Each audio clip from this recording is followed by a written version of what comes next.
Turkish Airlines presents Business Africa.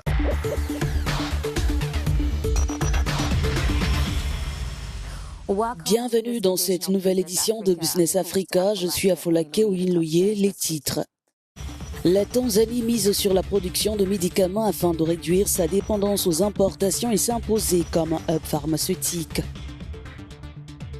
Le secteur privé s'attaque aux pertes colossales liées à la logistique post-récolte qui coûte chaque année des milliards au continent. En République centrafricaine, des bananiers transformés en sacs écologiques, une alternative durable au plastique qui domine encore largement le marché.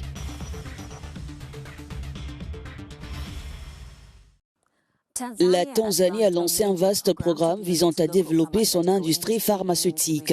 Objectif, réduire la dépendance aux médicaments importés et devenir un centre de production en Afrique de l'Est. Plus de 80% des médicaments et équipements médicaux du pays sont importés pour un coût global d'$1 milliard par an. La Tanzanie souhaite devenir un centre régional de production pharmaceutique. Le gouvernement indique que malgré des investissements importants dans le secteur de la santé, le pays dépend encore de médicaments importés. La dépendance aux produits pharmaceutiques importés représente un défi pour l'accessibilité, la disponibilité et la durabilité à long terme des services de santé. Les données du gouvernement montrent qu'en 2024, le pays a exporté pour un peu moins d'$1 million de produits pharmaceutiques contre plus de $170 millions pour le Kenya voisin. Pour lever les obstacles à l'investissement dans le secteur de la santé, le gouvernement tanzanien sollicite des investissements locaux et étrangers via une cellule spéciale. Nous pouvons réduire les risques de votre investissement en recherchant des capitaux locaux, car nous avons des Tanzaniens disposant de fonds, mais qui peuvent ne pas avoir les compétences et l'expérience nécessaires pour gérer ces entreprises. Si de nombreux investisseurs semblent intéressés, ils estiment que le gouvernement doit davantage investir dans la formation du personnel. Notre principal défi est le manque de main-d'œuvre, qui ne concerne pas seulement les pharmaciens et techniciens, mais l'ensemble des métiers nécessaires au fonctionnement de la chaîne de production. La production locale limitée de matières premières pour les médicaments constitue un autre défi. De plus, les Tanzaniens devront peut-être attendre plusieurs années avant de voir les pleins bénéfices de cette politique d'investissement. Cependant, le gouvernement reste optimiste. Une fois la production locale pleinement établie, elle contribuera à protéger la santé des Tanzaniens tout en stimulant l'économie du pays. Pour analyser cette initiative, nous avons le Dr Francis Malia, médecin et spécialiste de la chaîne d'approvisionnement médical. Bienvenue à vous, merci. Quels sont les principaux obstacles que la Tanzanie pourrait rencontrer dans la production de médicaments ? Je constate que même lorsque les médicaments sont fabriqués localement, la majorité des principes actifs pharmaceutiques, c'est-à-dire les substances chimiques essentielles qui permettent à un médicament d'agir, sont encore importés. Cela expose les fabricants au risque de change, au retard de livraison et aux perturbations de l'approvisionnement mondial. C'est le premier défi. Le deuxième défi concerne la taille du marché et la visibilité de la demande. Les usines ont besoin d'une demande fiable et de long terme provenant des acheteurs publics et privés afin de répartir les coûts et rester viables. Le troisième défi est lié aux infrastructures, notamment la viabilité de l'électricité, de l'eau et des systèmes de stockage qui sont essentiels au respect de bonnes pratiques de fabrication. Enfin, il existe un déficit en compétences et en systèmes de qualité, notamment le manque d'ingénieurs pharmaceutiques qualifiés, de professionnels de l'assurance qualité et de processus réglementaires prévisibles. Quel sera le rôle du groupe spécial pour l'accélération des investissements? Allons-nous déboucher sur des projets concrets? Pharmaceutical Investment Acceleration Task Force peut être extrêmement efficace s'il y a de la rapidité et de la certitude et pas seulement des déclarations de politique générale. Les investisseurs doivent rechercher des calendriers clairs pour l'accès aux fonciers, aux services publics, aux licences d'usine et aux autorisations réglementaires et surtout vérifier si ces détails sont réellement respectés. Un autre signal clé est de voir si les projets dépassent le stade des protocoles d'accord pour devenir des usines opérationnelles, construction achevée, ligne de production installée et inspection de conformité aux bonnes pratiques de fabrication approuvées. Bien sûr, tous les investisseurs doivent surveiller l'existence d'une demande bancable. Par demande bancable, nous entendons des accords d'achat confirmés ou des contrats cadres garantissant l'écoulement des produits. Quel impact une production tanzanienne pourrait-elle avoir sur l'approvisionnement en médicaments en Afrique de l'Est ? Si la Tanzanie parvient à développer une industrie pharmaceutique nationale, le premier effet sera une meilleure sécurité d'approvisionnement. Les prix devraient ensuite se stabiliser progressivement car la production locale réduit la dépendance à de longues chaînes d'approvisionnement mondiales, même si certains intrants devront encore être importés à court terme.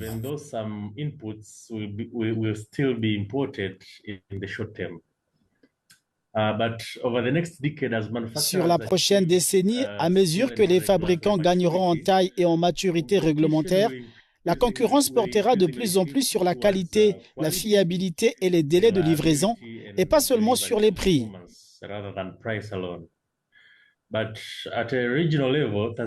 À l'échelle régionale, la Tanzanie pourrait ainsi passer du statut de pays principalement importateur à celui de fournisseur stratégique en Afrique de l'Est.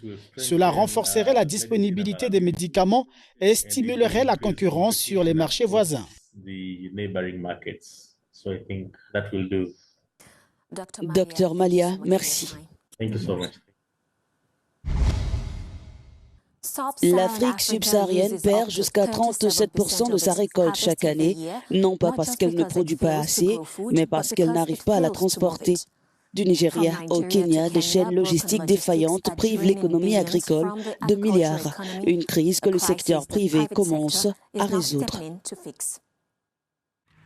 L'Afrique subsaharienne perd en moyenne 37% de ses récoltes chaque année, soit un gaspillage estimé à 92 milliards de dollars.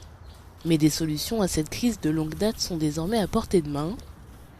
Au Nigeria, les pertes après récolte coûtent 2,2 milliards de dollars par an à l'économie. Le secteur de la fraise en est un exemple. 700 tonnes sont produites localement, mais la moitié est perdue en raison d'une logistique défaillante, tandis que le pays dépense 600 millions de naira en importation. Il ne s'agit pas d'un échec agricole, mais d'un déficit infrastructurel.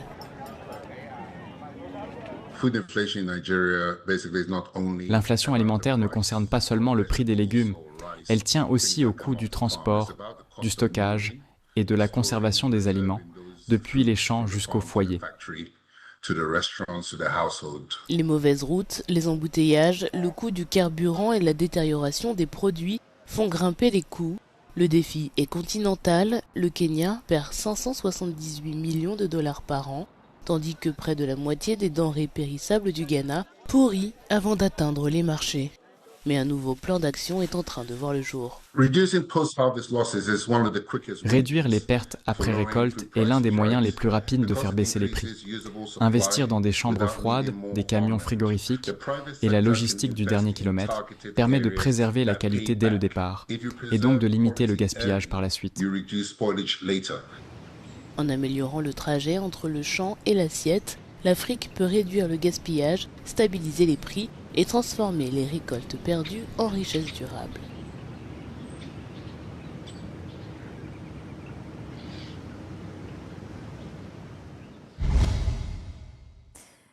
En République centrafricaine, les troncs de bananiers sont transformés en sacs biodégradables, une alternative locale aux déchets plastiques. Mais malgré l'interdiction des sacs plastiques en 2020, ceux-ci dominent toujours le marché, freinant la croissance de cette solution écologique. Au cœur de la Centrafrique, à une trentaine de kilomètres au sud de Bangui, une coopérative de Ndangala transforme les troncs de bananiers plantains en sacs écologiques. Une alternative aux sachets plastiques qui envahissent la capitale. Sur près de 5 hectares de plantation, les fibres des bananiers sont récupérées pour fabriquer des sacs biodégradables. Cette initiative favorise une économie circulaire. Jusqu'à 1000 sacs peuvent être produits chaque semaine. Mais la coopérative doit parfois faire appel aux producteurs voisins pour obtenir suffisamment de matières premières, transformant ainsi des déchets agricoles en revenus supplémentaires. Nous allons faire recours à la population environnante qui cultive, qui ont des champs de bananes plantains, chez qui on va acheter ces troncs-là à 100 francs à son prix en fonction des distances. Et ça va faire, au lieu que le tronc de bananes plantains qui est hier un déchet agricole, ça va permettre à nos mamans, à nos frères d'avoir des revenus en plus des ventes de régime. Malgré ce succès, la transition vers des alternatives durables reste limitée. La production de sacs biodégradables est encore insuffisante et le plastique est toujours utilisé pour protéger les marchandises de la poussière.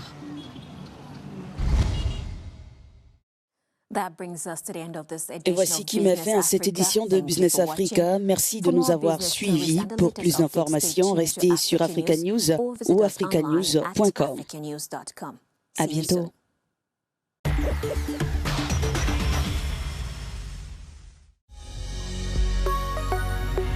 Business Africa was presented by Turkish Airlines.